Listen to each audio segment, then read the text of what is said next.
Hello students, आज हम करेंगे एक्सरसाइज 2.2 का क्वेश्चन नंबर 11। इफ 2 की पावर x मल्टीप्लाई 3 की पावर y मल्टीप्लाई 5 की power z is equals to 2160, find x, y and z। Hence compute the value of 3 की power x multiply 2 की power minus y and 5 की power minus z। ये question दिया हुआ है, इसमें हमें x, y एंड z की वैल्यू को सबसे पहले फाइंड करना है। तो देखिए कैसे करेंगे। क्वेश्चन है 2 की पावर x मल्टीप्लाई 3 की पावर y मल्टीप्लाई 5 की पावर z। क्या दिया हुआ है? 2160। तो हम क्या करेंगे, पहले 2160 के फैक्टर्स बनाएंगे। तो 2160 के हमने फैक्टर बनाए, 2 से मल्टीप्लाई 2 से डिवाइड करेंगे, 2 1 2, 2 8 16 और 0। फिर 2 से करेंगे, 5 4 एंड 0। 2 से करेंगे, फिर से 270 आ गया। फिर 2 से करेंगे, ये आ जाएगा 135। अभी 2 से नहीं जाएगा, अभी जाएगा 3 से। तो ये आ गया 45। 3 से करा दोबारा, तो ये आ गया 15। अगेन 3 से किया, आ गया 5 एंड 5 से करेंगे, फिर 1 आ गया। तो हमारे फैक्टर्स क्या हो गए? 2 तो 4 बार है और 3 3 बार है और 5 1 बार है। तो इसका मतलब क्या हो गया? 2 की पावर x मल्टीप्लाई 3 की पावर y मल्टीप्लाई 5 की power z is equal to क्या हो गया? इसके फैक्टर हमने जो बनाए हैं उसी तरह से इसको लिखेंगे। 2 मल्टीप्लाई 2 मल्टीप्लाई 2 मल्टीप्लाई 2। 3 को लिखेंगे 3 टाइम्स एंड 5 को लिखेंगे 1 टाइम। ठीक है, तो अब हम कंपेयर करेंगे 2 की पावर x का 2 जितने भी बार दिए हुए हैं उससे। तो हम इसको क्या लिख सकते हैं? 2 की पावर x मल्टीप्लाई 3 की पावर y मल्टीप्लाई 5 की power z is equals to 2 की पावर तो कितनी हो गई? 4 एंड 3 की पावर हो गई 3 एंड 5 की पावर हो गई 1।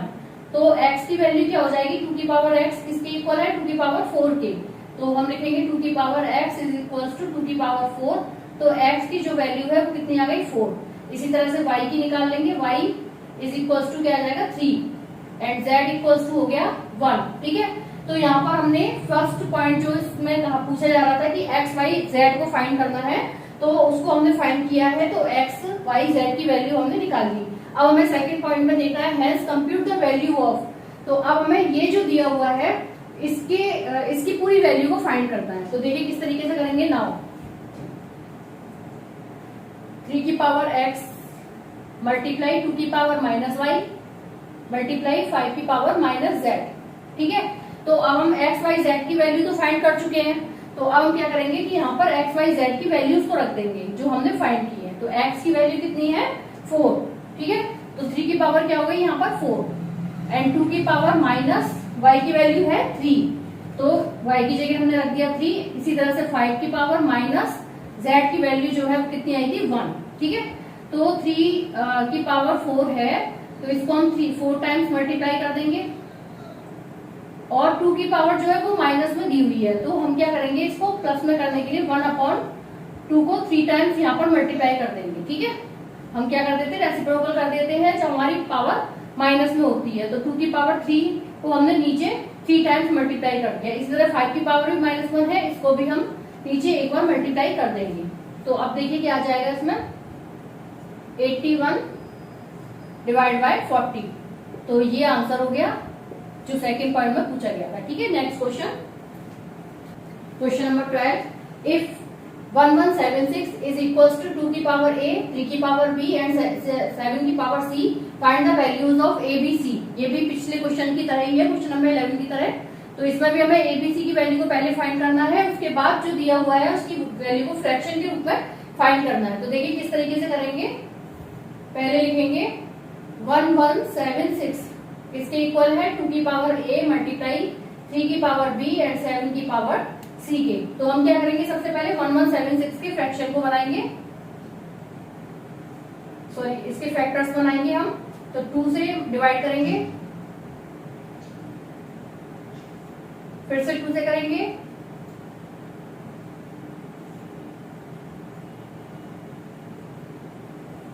अब हम करेंगे 3 से। अब ये जाएगा 7 से।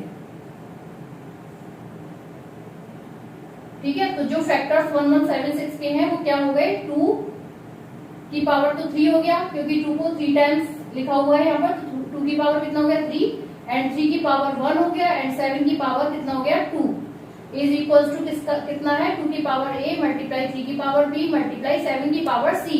तो यहाँ पर क्लियरली a b c की वैल्यू को फाइंड कर लिया, 2 की पावर a है और यहाँ पर 2 की पावर 3 है, तो इसका मतलब क्या हो गया a इक्वल टू क्या हो गया 3 एंड b इक्वल टू क्या हो जाएगा 1, ठीक है, क्योंकि b जो पावर है 3 की पावर 1 है, तो b की वैल्यू हो गई 1 एंड 7 एंड c की वैल्यू जो होगी वो 2 के इक्वल हो गई। तो a b c की हमने वैल्यू को फाइंड कर लिया। अब जो क्वेश्चन में दिया हुआ है उसको हम फाइंड करेंगे। तो क्वेश्चन क्या है हमारा, 2 की पावर a मल्टीप्लाई 3 की पावर b मल्टीप्लाई 7 की पावर माइनस c, ठीक है। तो 2 की पावर a की वैल्यू कितनी आई थी 3 के इक्वल, तो इसकी जगह हम क्या लिखेंगे 3 मल्टीप्लाई 3 की वैल्यू आई थी 1, b की वैल्यू 3 की पावर जो b है b की वैल्यू कितनी है 1 और c की वैल्यू है 2, तो 7 की पावर माइनस 2 हो गया, ठीक है। अब क्या करेंगे हम, जो हमारी प्लस में वैल्यूज हैं तो उसको तो हम सीधे सीधे मल्टीप्लाई कर देंगे, 2 मल्टीप्लाई 2 मल्टीप्लाई 2 एंड 3 एक बार है, और 7 की जो पावर है वो किसमें है माइनस में है, तो हमें क्या करना है 7 को नीचे रखना है, तो मल्टीप्लाई 1/7 और उसको 2 टाइम्स मल्टीप्लाई करना है, ठीक है। अब सीधे सीधे मल्टीप्लाई कर देंगे, 8 3 24 डिवाइड बाय 49, तो ये हो गया आपका answer. Next question, question number 13, assuming that x y z are positive real numbers simplify each of the following. हमें यहाँ पर कुछ पॉइंट्स दिए हुए हैं, इसे हमें सिंप्लीफाई करना है, तो देखिए किस तरीके से करेंगे। फर्स्ट पॉइंट है रूट x की पावर -3 और इसकी पूरे की होल पावर क्या है 5, ठीक है। अगर हमें x को रूट में से हटाना है तो जो इसके साथ वाली पावर है वो हाफ हो जाती है, तो हम क्या लिखेंगे इसको x की पावर -3/2 और इसकी जो बाहर पावर है उसको हम मल्टीप्लाई कर देंगे, तो ये हो जाएगा हमारा x की पावर -15/2, और जब हमें इसको पावर माइनस की हम जब प्लस में करना है तो हम क्या करेंगे इसका रेसिप्रोकल कर देंगे, तो x की पावर 1/x की पावर क्या हो जाएगा 15/2। तो इस तरीके से ये हमने सिंप्लीफाई करके दिखाया, तो आंसर आएगा 1/x की पावर 15/2। सेकंड पॉइंट है रूट के अंदर है x की पावर 3 और y की पावर -2, तो इसमें भी हमें वही करना है, रूट के अंदर जो भी वेरिएशंस दिए हुए हैं उनकी जो पावर्स दी हुई हैं वो पावर्स क्या हो जाएंगी हाफ हो जाएंगी, तो हम क्या लिख सकते हैं x की पावर 3/2 एंड y की पावर -2/2, ठीक है। तो 2/2 क्या हो गया 1 तो x की पावर तो हो गई 3/2 एंड y की पावर हो गई -1। अब माइनस की पावर है तो y को हम नीचे ले आएंगे, तो x की पावर 3/2 डिवाइड बाय y की पावर, y को ऐसे ही रहने देंगे क्योंकि अगर किसी की पावर 1 होती है तो उसे लिखने की जरूरत नहीं है, तो ये आंसर हो जाएगा x की पावर 3/2 डिवाइड बाय y, तो ये हो गया आपका आंसर। थर्ड पॉइंट देखेंगे, थर्ड पॉइंट में है 5 एंड रूट के अंदर है 243, x की पावर 10, y की पावर 5 एंड z की पावर 10।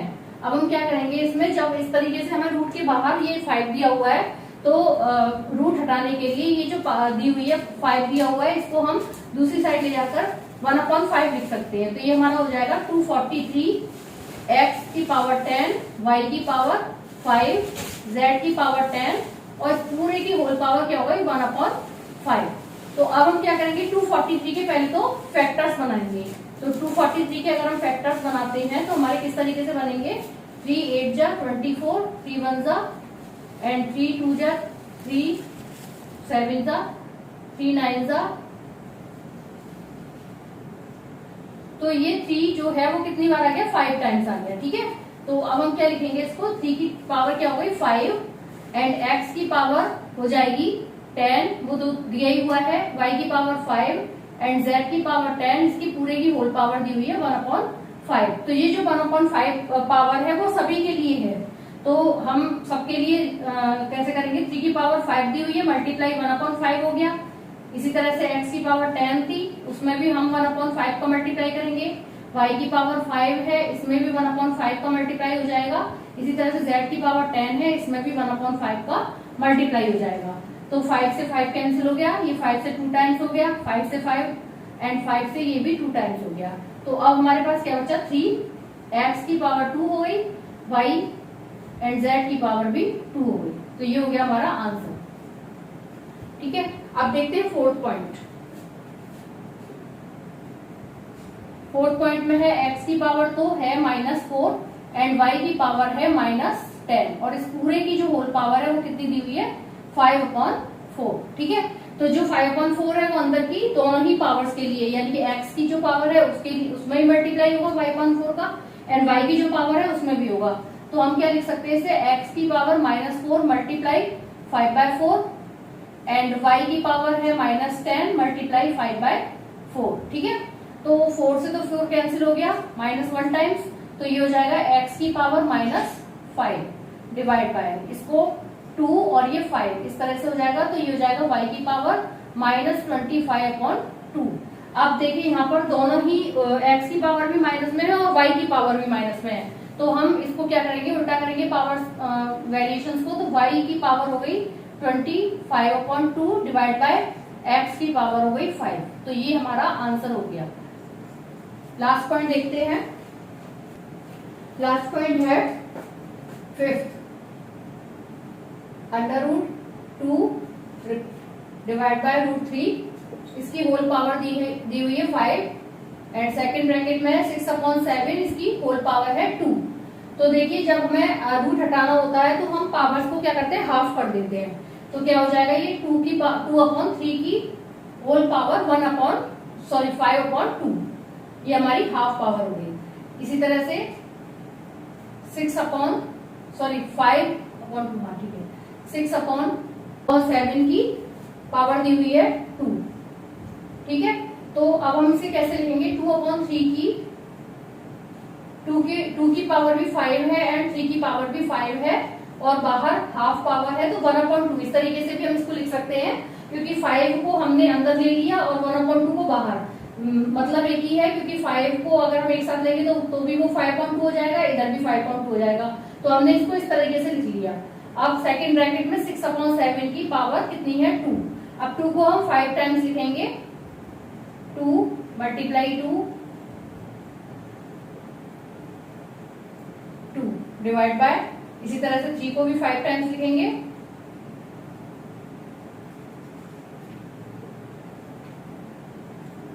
और इस पूरे की होल पावर क्या हो गई 1/2 और 6 को 2 टाइम्स लिखेंगे एंड 7 को भी 2 टाइम्स लिखेंगे।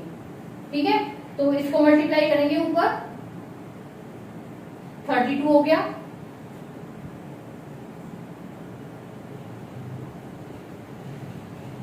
ये हो गया 243 और इस पूरे की होल पावर कितनी है 1/2 और दूसरे ब्रैकेट में मल्टीप्लाई करेंगे तो ये जाएगा 36 डिवाइड बाय 49। ठीक है, अब 32 और 36 का मल्टीप्लाई करेंगे,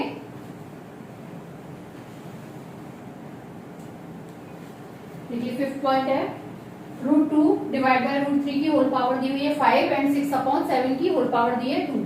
सॉल्व करेंगे इसको, पहले ये 5 टाइम्स लिखेंगे √2 को, तो √2 मल्टीप्लाई √2 मल्टीप्लाई √2 एंड √2। ठीक है, ये 5 टाइम्स हमने लिख दिया। इसी तरह से 3 को भी लिखेंगे √3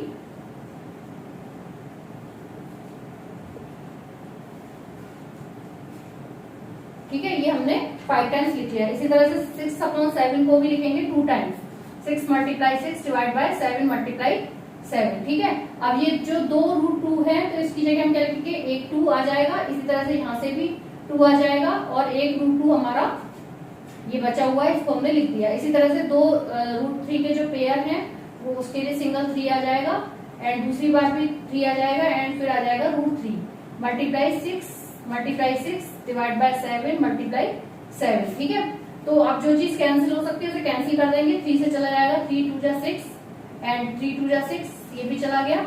अब जो बचेगा उसको हम मल्टीप्लाई कर देंगे, तो 2 2 जा 4 2 जा 8 2 जा 16 मल्टीप्लाई 2 √2 एंड इसमें हो जाएगा 49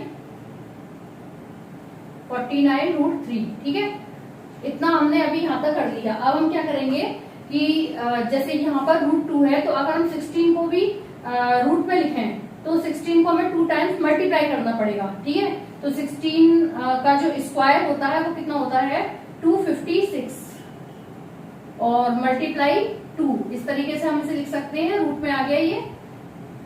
इसी तरह से 49 का अगर हम मल्टीप्लाई करें तो हमारा आएगा 2 टाइम्स मल्टीप्लाई करके देख लेते हैं।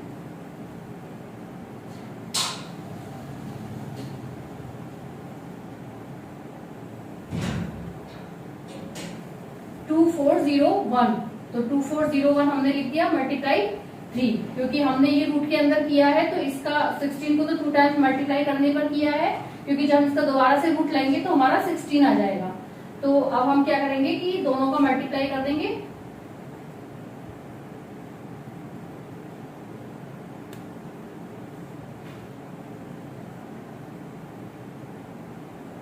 ठीक है, तो ये हो गया आपका आंसर और ये रूट के अंदर ही है।